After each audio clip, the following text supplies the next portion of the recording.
quote that I believe is attributable to you. I deny it, Angelo. Well, you may want to take credit for this one. Okay. The hedge fund isn't an asset class. It's a compensation scheme. It became an overcompensation scheme.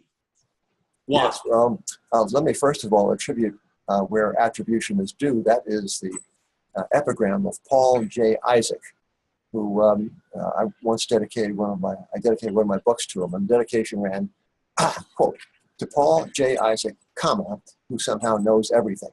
So Paul is the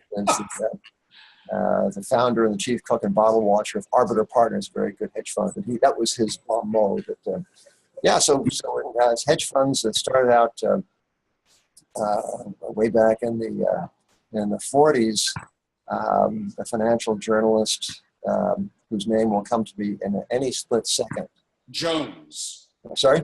Jones. Alfred Winslow Jones. Thanks. He wrote for Fortune magazine. He's one of the few financial journalists who ever made good.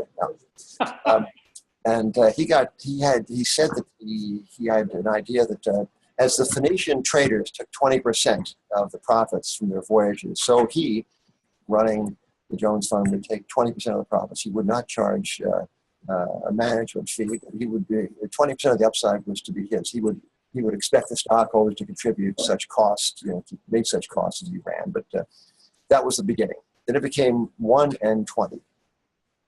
Then it became 2 and 20. And then in some reaches of Greenwich, Connecticut, it became, 4 and 5.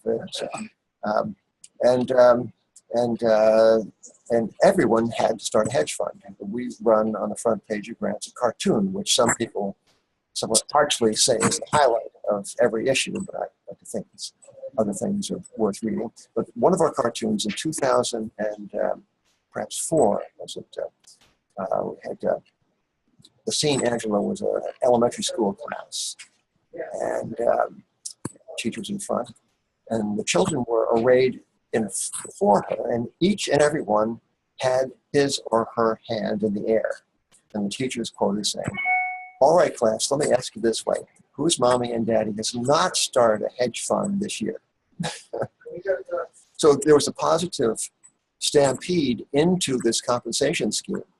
And many people of, shall we be generous, of only middling abilities achieve the kind of wealth that would qualify them for membership in your organization, Angelo. These are $100 million people who did a pretty good job of running money in a time in which the assets were not so correlated. Anyway, it was a sweet era, the 10 years or so before 2007 or 8.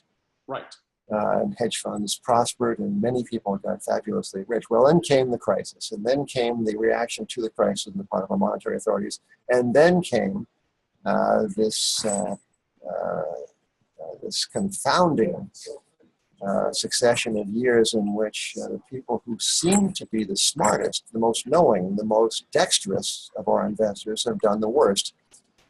The time in which to have allocated 70% or 60% to equities and 40% to debt in a Vanguard fund was the way forward. So the years have worn on year by year, deepening the demonstration of the futility of trying to pick securities in a marketplace of generally perceived efficiency. So that's the storyline now.